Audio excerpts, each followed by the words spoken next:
फूटी जाए पड़े सब कुछ छूटी। कितना तो खैबा जड़ी बूटी खाए के परी सब कुछ छूटी। सब कुछ छूटी सब कुछ छूटी सब कुछ छूटी सब कुछ छूटी।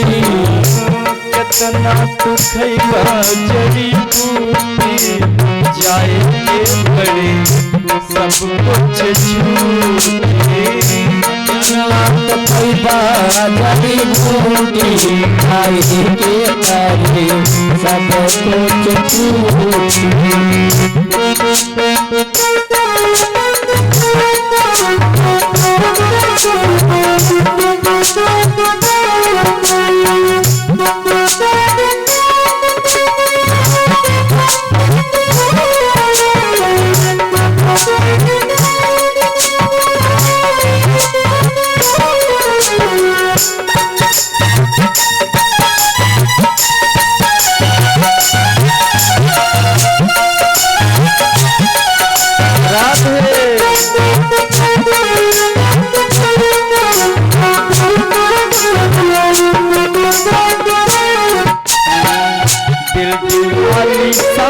संग मरमर के मकान हो। आलिशान संग मरमर के मकान हो। सारा मृत्यु लोक के साधन समान हो।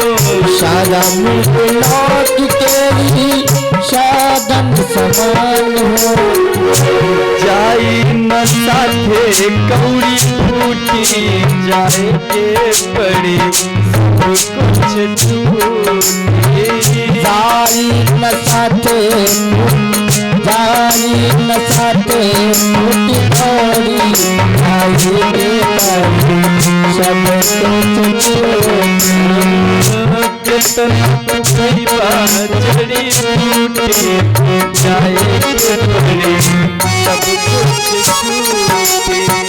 कितना तो खैबा जड़ी बूटी खाए के परी सब कुछ छूटी।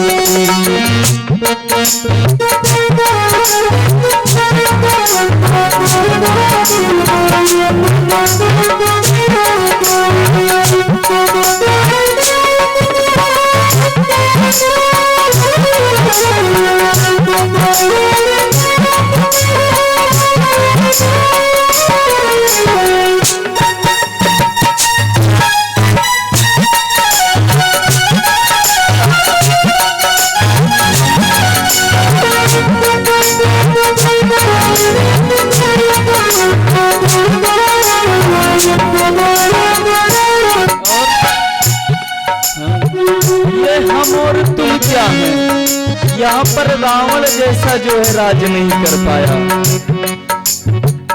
थैली नाई वसुधा बाली 10 शीश के। बाली 10 शीश के।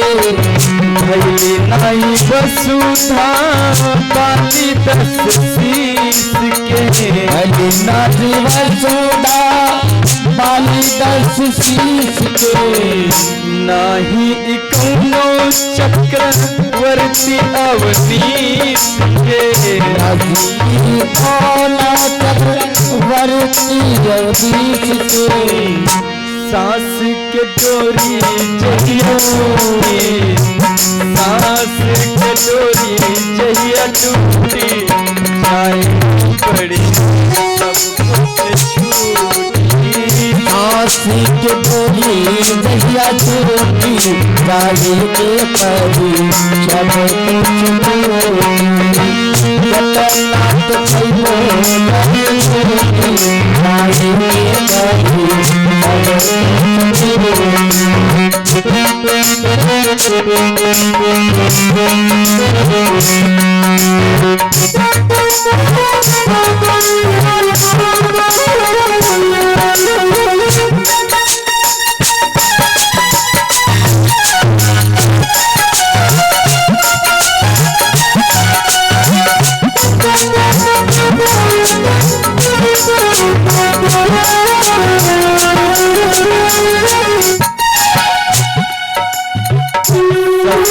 सत्य बस एक राम नाम जी। सत्संग बसे एक राम नाम जी। शाश्वत सत्य बस एक राम नाम जी। शाश्वत सत्य बसे एक राम नाम जी। दीन शिकारी के बाद है सेवा काम जी। बिना शिकारी के बाद यही सेवा काम जी। अरे राम धन के केहू नहीं लूटी जाए के पड़े सब कुछ छूटी। राम धन के केहू नहीं लूटी जाए के पड़े सब कुछ छूटी। राम धन के केहू नहीं लूटी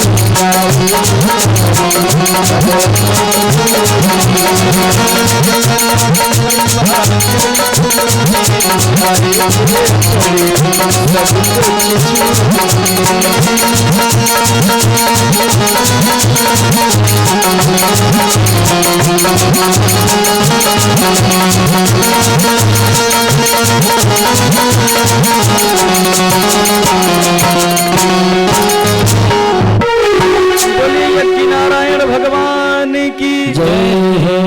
तो जो जरासिंध था, ए भैया हमारा आवाज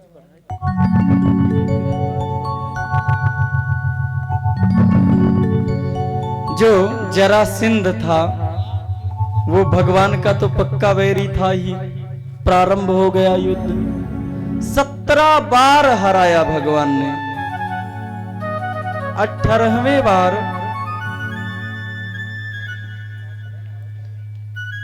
भगवान बोले बलराम भैया से चलो भाग चलते हैं। भगवान बोले यदि भाग लेंगे तो हमको रणछोड़ कहेगी दुनिया। भगवान बोले हमारा हजारन नाम है, माखन चोर तो लोग रहे कहते ही थे, एक रणछोड़ उसी में और भी जोड़ लेना। बोले रणछोड़ भगवान की। और यही किया कि इस बार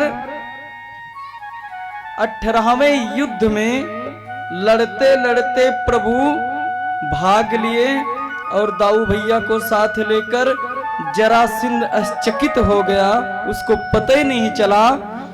जो परवर्षण पर्वत पर प्रभु और दाऊ भैया चढ़ गए, जरासिंध ने पूरे पर्वत को आग लगा दिया, भस्म कर दिया।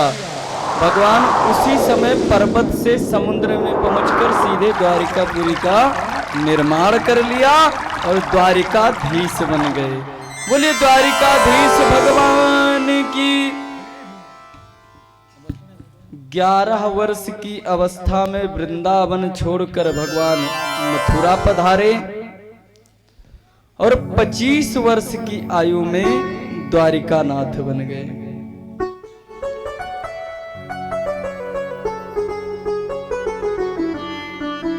दाऊ भैया का विवाह बताए हैं, रेवत जी की बिटिया रेवती के साथ संपन्न हुआ और द्वारिकाधीश महाराज का प्रथम विवाह लक्ष्मी स्वरूपा रुक्मणी जी के साथ संपन्न हुआ राक्षस विधि से। परीक्षित चौके महाराज ये क्या है, राक्षस विधि क्या होता है?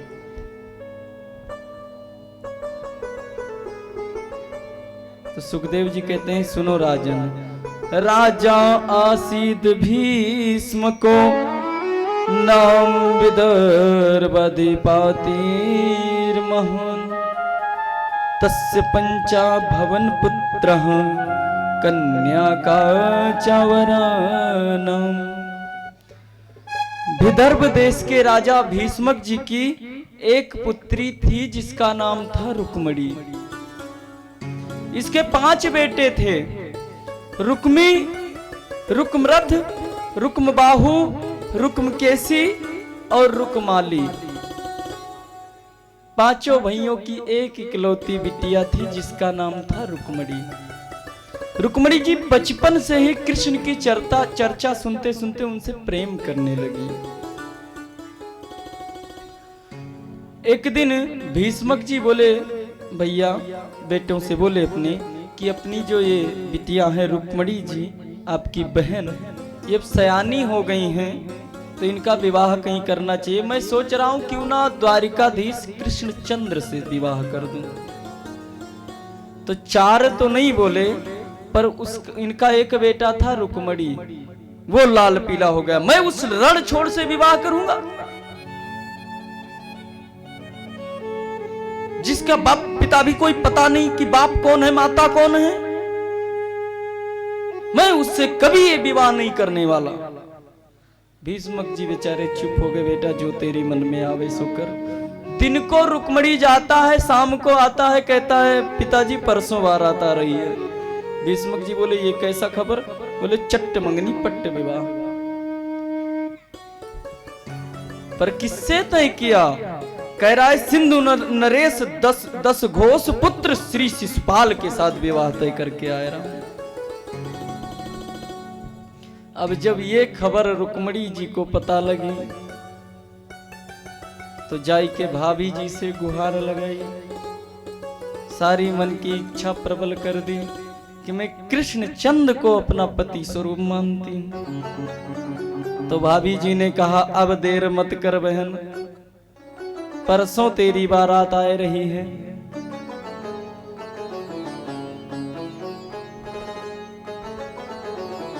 तुरंत रुक्मणी जी ने अपना जो भाव था एक पत्र में लिख दिया और एक पंडित जी को बुलाकर थमा दिया, दौड़ कर जाओ ये कृष्णचंद्र को पकड़ाओ।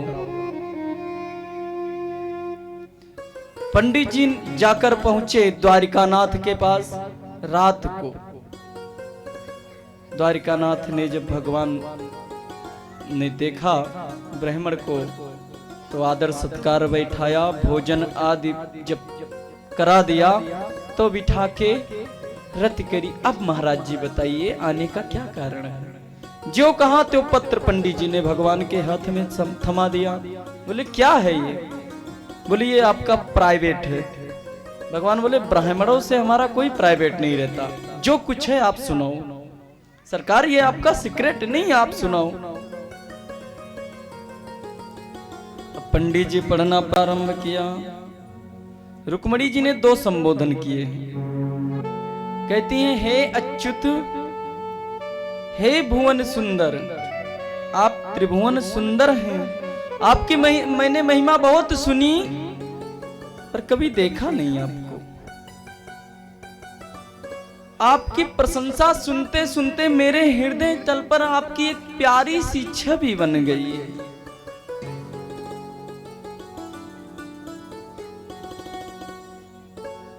नेत्र जो हैं वो आपको देखने को तरस रहे हैं। मैं सोच रही हूं कि प्रभु आपके दर्शन कब होंगे। पर आप सोच रहे होंगे सरकार पत्र इतना जल्दी क्यों डाल दिया? तो रुक्मणी कहती है सुनो प्रभु, अब उधर का भी लिखे हैं इधर का भी लिख डाला है। मैंने आपके चित्र को अपने हृदय पर बना लिया है और आपको अपने जीवन का सर्वस्व मान लिया है। परंतु दुर्भाग्यवश परसों हमारे यहां बारात आ रही है। ऐसा ना हो कि शेर के भाग को कोई गीदड़ खा जाए, इसलिए आपको सावधान कर रही हूं। आप अपने वीरता का शुल्क देकर और हमें लेकर चलो। आप कह रहे होंगे सरकार कि मैं वीरता तो दिखाई देता, पर रण में तुम्हारा भाई बाप आए तब। तो सरकार आपसे अनुग्रह करती हूं कि युद्ध में हमारे भाई और बाप का वध मत कर देना, और इसका उपाय भी मैं बताती हूं। हमारे यहां विवाह से पहले बेटियां गिरजा मंदिर में पूजन को जाती हैं। मैं भी सहेलियों के साथ जाऊंगी सरकार, और आप वहीं आ जाना, सो हम दोनों निकल चलेंगे। बोलो राधे राधे।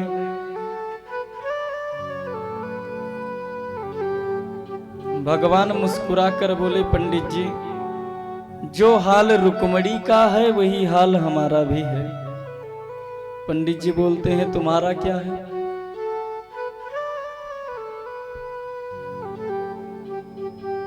भगवान बोले संत ब्राह्मणों से रुक्मणी के सौंदर्य को सुनकर मैं भी मन ही मन उनको प्रेम करता हूं। कभी कभी तो रात दिन हमको रात में नींद तक नहीं आती, जाग कर बिताता हूं। मुझे मालूम है कि रुक्मणी बहुत पसंद करती हैं, पर आज यदि उन्होंने भाव भी कर दिया तो चलो। और तुरंत जो है 4 घोड़ा थे भगवान के, सैब, सुग्रीव, मेघ पुष्प और बालाहक, चारों घोड़े रथ पर सवार हुए, उड़े वेग से। दाऊ भैया ने देख लिया, कृष्ण कृष्ण, भगवान सुने नहीं, दूर चले गए। बलराम जी पूछे अपने सेनाओं से, दूतों से, ये कृष्ण रात को कहां चले गए? बोले हमें नहीं पता है महाराज, पर एक पंडित जी कुंदनपुर से आए थे। अच्छा, तो ऐसा है तुम लोग बारात साजो, क्योंकि हमें पता लगा है कि रुक्मणी का कल परीक्षा है, वो क्या कहते हैं, विवाह है। तो बारात तैयार करो, कृष्ण अकेले गए हैं, कारण यही है। और इधर पूरा सेना लेकर बलराम भी पीछे पीछे आए रहे हैं। और इधर रुक्मणी जी की दुर्दशा है। हे राम, पंडित जी पहुंचे कि नहीं पहुंचे पता नहीं, सरकार पत्र पढ़े होंगे या रख दिए होंगे, पता नहीं वो हमको पसंद भी करें या ना करें, आवे या ना आवे, तरह तरह के प्रश्न। और इधर कुंदनपुर जब बाहर पहुंच गए भगवान, तो पंडित जी से बोले तुम जाओ खबर पहुंचाओ, हम यही रुकते हैं। अब पंडित जी को इधर जो किशोरी जी हैं, रुक्मणी जी, ये मैया का गुणगान करती हैं, उन्हीं से प्रार्थना करती हैं जो भी करना हमारे हित में करना मैया। तब तक पंडित जी को आते देख लिया, तो कहते हैं काम बन गया है या बिगड़ गया है, ये तो चेहरा देख ही के पता लग जाता है। मुस्कुराते हुए पंडित जी आ रहे हैं। बोले क्या हुआ पंडित जी, पत्र दे दिए? बोले पत्र नहीं, आदमी साथ ही लाए हैं, बाहर खड़े हैं। और इधर भीष्मक जी गए, कृष्ण को देखा तो कृष्ण को गांव में भ्रमण कराए रहे हैं। चलो महाराज थोड़ा भ्रमण कर लो। अब जो गांव की नार नारियां हैं, देखा भगवान को तो उनको लगा कि हमारे रुक्मणी जी की यही दूल्हा सरकार हैं। सब भगवान से प्रार्थना करती हैं, हे सरकार क्या कियो, यही दूल्हावर हमारे रुक्मणी जी को मिले, यही सुयोग है। और कहती हैं क्या कि आज कुंदनपुर नगरिया निहाल सखिया, आज कुंदनपुर नगरिया निहाल सखिया, सब देव में कान्हा जी कमाल सखिया, सब देव में कान्हा जी कमाल सखिया, आज कुंदनपुर नगरिया निहाल सखिया, आज कुंदनपुर नगरिया निहाल सखिया, सब देव में कान्हा जी कमाल सखिया, सब देव में कान्हा